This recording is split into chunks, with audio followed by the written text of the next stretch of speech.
Life transformation from mental contamination to sympathetic resonance.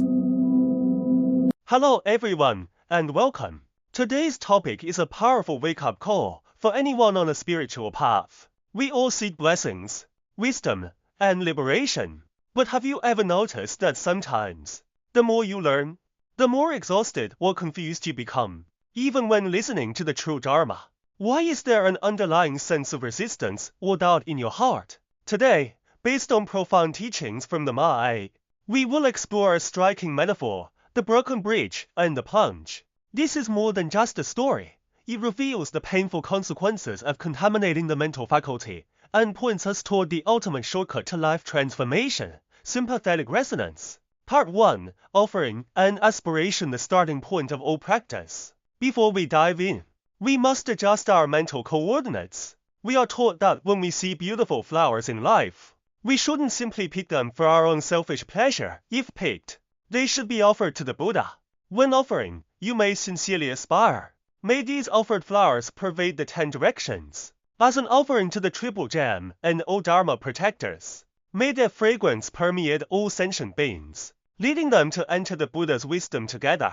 Part 2, the metaphor of the broken bridge is contaminating your mind. The master references a prophecy from volume 91 of the Ma'ai, targeting a common ailment of unwise bodhisattvas in the Dharma ending age. Imagine you're standing before a vast, turbulent river.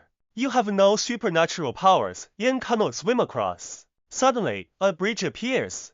This bridge is the True Dharma, and it is also the teacher, the holder of the Dharma, who is there for you. 1. Why do people slander the bridge? Many people step onto the bridge, but after just a few steps, their arrogance arises. They start nitpicking. Why is this bridge made of wood? It's old and infested with bugs. What kind of bridge is this? Look at the stone bridge built by that other master, white marble, carved beams, and little stone lions. Now that is a bridge. Some even mock the one who built the bridge. You say the other shore is so wonderful. So why aren't you crossing? You're just lying there motionless. That Dharma can't be very good.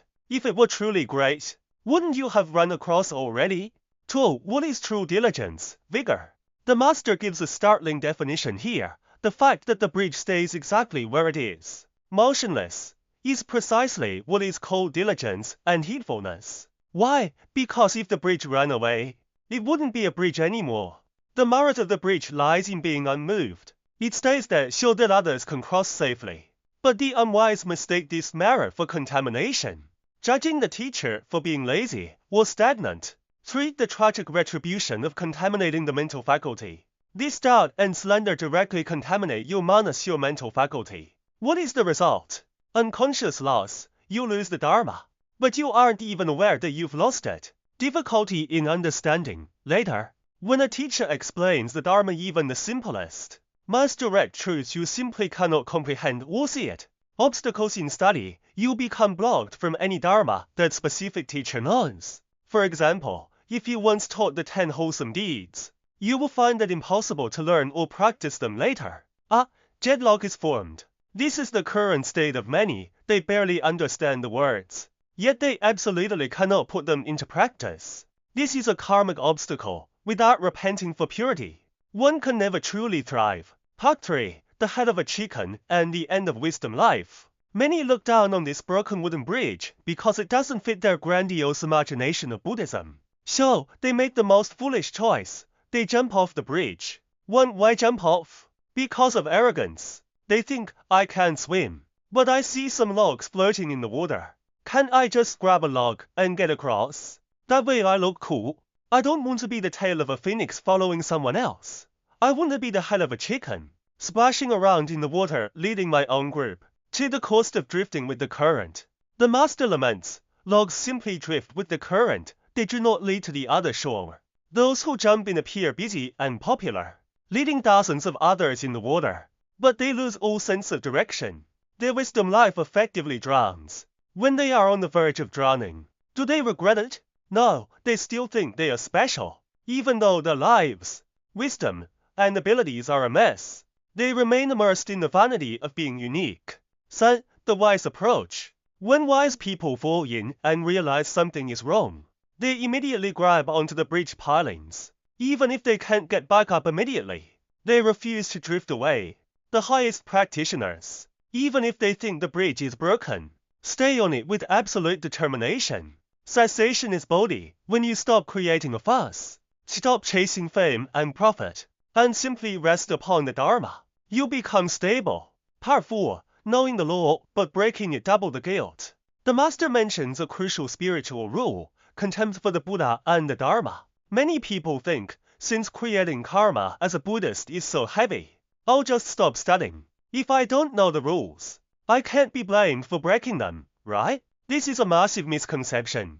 Those who do not learn will never thrive because they don't know the way. However, those who learn but knowingly break the rules incur double guilt. Why? Take killing. For example, an ordinary person who kills only has the karma of killing. But a Buddhist who kills is guilty of contempt for the Buddha and the Dharma. The Buddha said killing is harmful. The Dharma said it hurts you. To ignore these instructions and kill anyway proves you have zero respect for the Buddha or the Dharma in your heart. This sign of contempt is far heavier and deeper than the act of killing itself. If you know the truth and create less negative karma, you gain more. If you use your merit points to buy a ticket to hell, you are literally turning something good into something terrible. Part 5. The Four Eloquences, the Buddha's red lines of speech. The Buddha taught Maitreya Bodhisattva that there are 4 types of eloquence praised by the Buddhas and 4 that are prohibited. This is our standard for speaking and thinking. Benefit versus non-benefit. Benefit here is defined by the Dharma. If someone wants you to help them with killing, stealing, or lying, and you go along with it, that is non-benefit. It harms them. True benefit leads them away from afflictions. Alignment with Dharma versus non-alignment.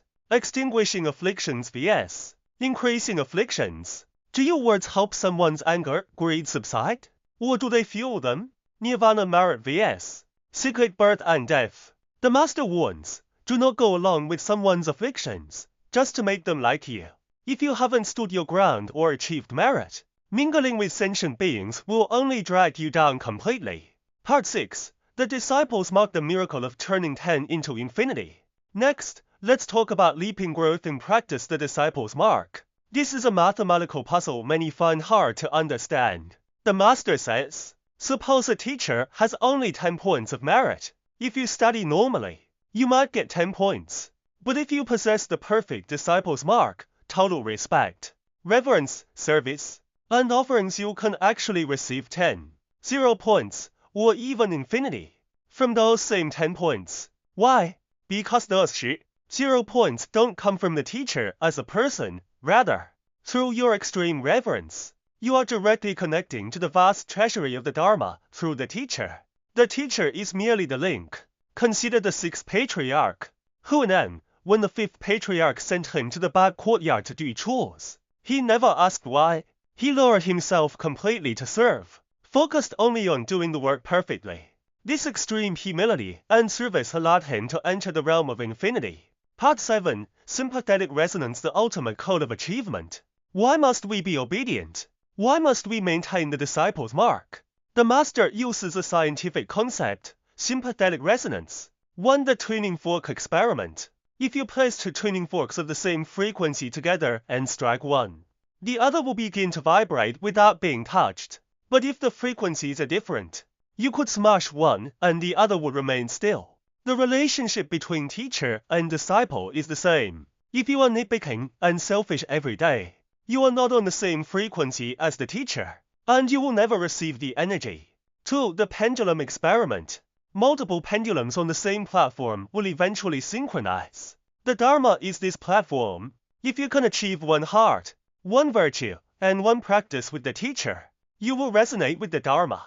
This resonance isn't about how great you are. It's about the fact that once you are on frequency, the power of the Dharma realm manifests through you. 3. The power of doing.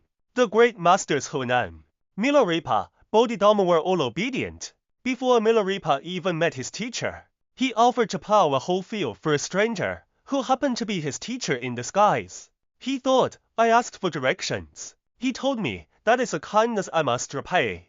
Bodhidharma built and tore down his meditation cell over and over, in the process of doing what he was told. He realized the true meditation cell is within the heart. They didn't need the teacher to explain endless theories. Through the process of doing, they went online with the teacher. Closing. Dear friends, after listening to today's sharing, we should reflect. Are we the ones nitpicking the bridge? Are we the chicken head splashing around in the water? Or are we willing to let go of our arrogance and be the obedient disciple who resonates with the Dharma? There are no shortcuts in practice, but sympathetic resonance is the fastest path. May we all rest upon this bridge of the true Dharma, stopping the fuss and the slander.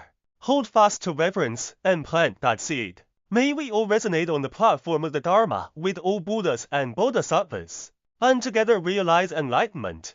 Thank you for listening. We'll see you next time.